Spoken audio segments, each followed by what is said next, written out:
Hello, One Piece enthusiasts. I'm the One Piece nerd, and today let's talk about One Piece chapter 1067. So, chapter's out. First thing I want to talk about drama cover story. I don't know for how long it's gonna go on. I think it served its purpose. We maybe get to see a little bit more of Judge and Caesar because of what they used to be, working with Dr. Vegapunk and everything, them being scientists, reuniting after so many years and whatnot. I guess we get to see a little bit more. But that's beside the point. Before I move on, make sure to like and subscribe. It helps the channel out a lot.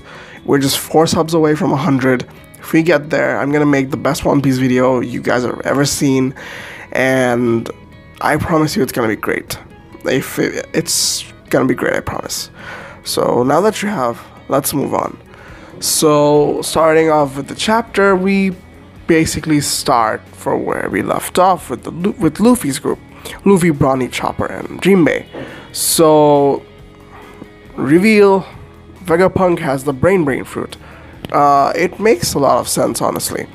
Last chapter, I remember a few people talking about Dr. Vegapunk having the brain fruit, or him being a part of, some race that is, again, forgotten through history, just like the Lunarians. So, I like it that it's a double fruit rather than it being, some sort of a race, because imagine this, yes, I do understand that with Dr. Vegapunk having the fruit rather than any of the scientists, it gives them a very competitive advantage over the others. And again, guys, that just because he has the brain fruit doesn't mean, he's incapable as a scientist. Even if he didn't have it, I think he'd be able to come up with crazy inventions. This just takes him over the top. And even if it does give him a competitive advantage, he's utilized it quite as well. Just because he has it, he knows how to use it. That's why he's the best. You give anyone else who's not a scientist or not as smart as he is, and they won't be able to use the fruit whatsoever. So, luck, a little bit of luck, maybe from the world government. No. He probably had it way before he joined the world government, because you remember 22 years ago in O'Hara. But, okay, maybe he lucked out. And now he's living the dream. But it does come with its side effects. If you're not as smart as he is, you wouldn't have the idea to basically, separate your brain into 7 different parts and, create individual bodies and stuff come up with this. It's sort of crazy. And even if it wasn't a devil fruit, honestly, and if it was some sort of race or something, that would have added to a lot more, intriguing questions, where was this race from the start? Where are they now? What happened? More Void Century information. I don't think we need Void Century as much right now, because we already had other races to deal with.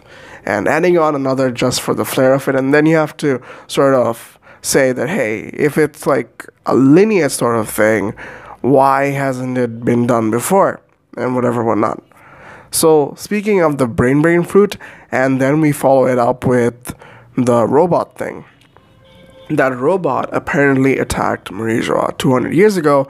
This was the time mentioned by Jinbei as the Fishman Right movement, and that's when it happened. Well, we don't know how it happened, how it came to be, but, who did it? But it's suffice to say, 200 years ago, I would like to speculate, someone with the user of the brain fruit did something like this.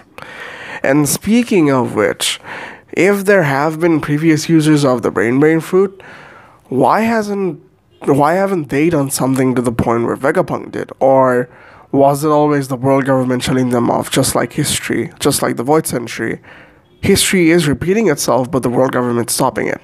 And now they can't, because this has gotten completely out of hand. I guess that could go.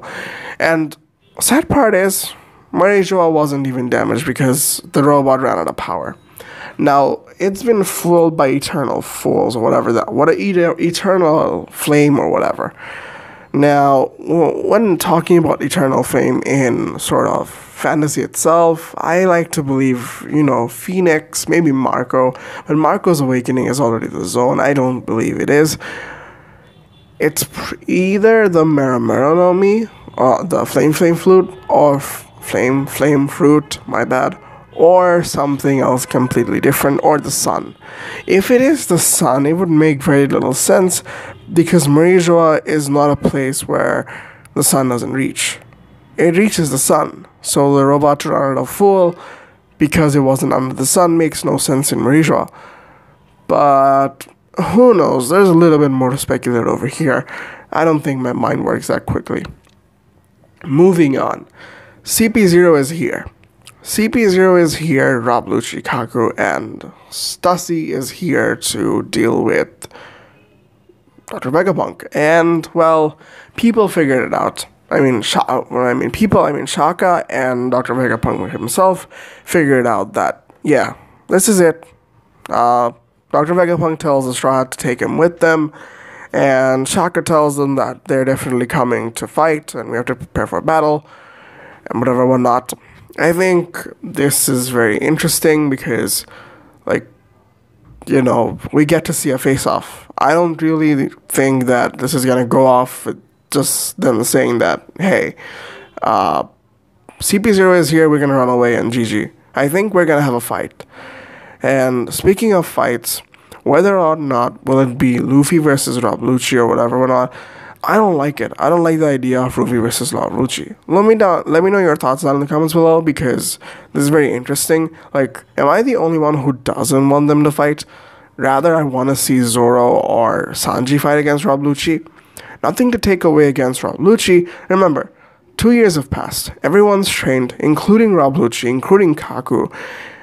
We can get a rematch, but what's the use? Luffy's an emperor. Again, CP0 doesn't care about emperor, especially Rob Lucci, because they're here to obey orders from the world government. Emperor or not, they're gonna fight you.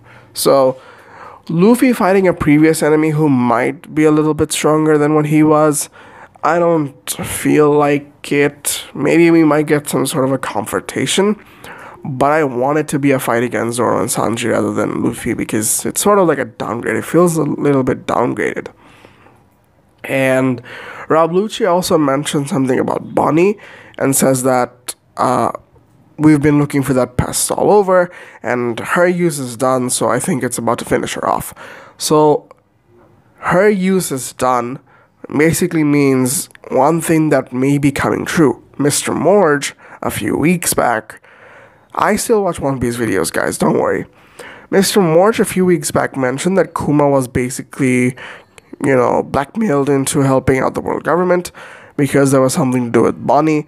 I guess now it's sort of coming into fruition that, you know, maybe the CP0 did sort of kidnap Bonnie and then tell Kuma to leave the revolutionaries, become the world government dog and whatever, whatnot. That entirely could come into play, and I really like that.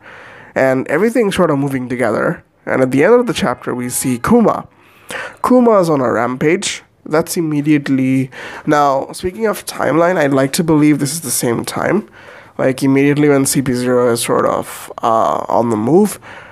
Or reaching Egghead Island. Remember, Bonnie is there.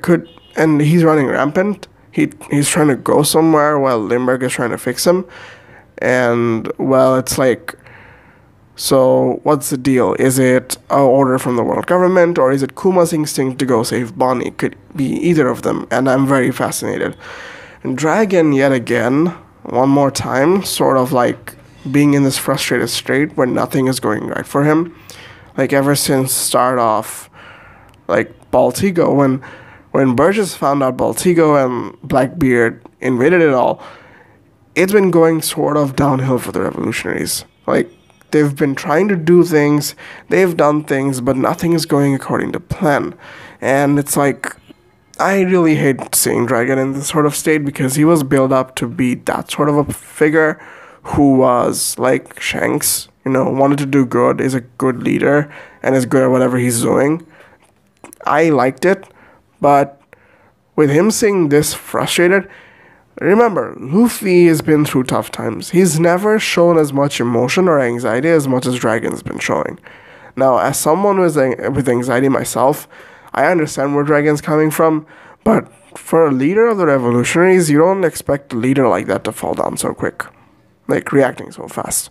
And that's it for the chapter, honestly. It's a week-long break. I've got a few video ideas coming up. If you guys enjoyed, make sure to like and subscribe. Have a great day, and peace.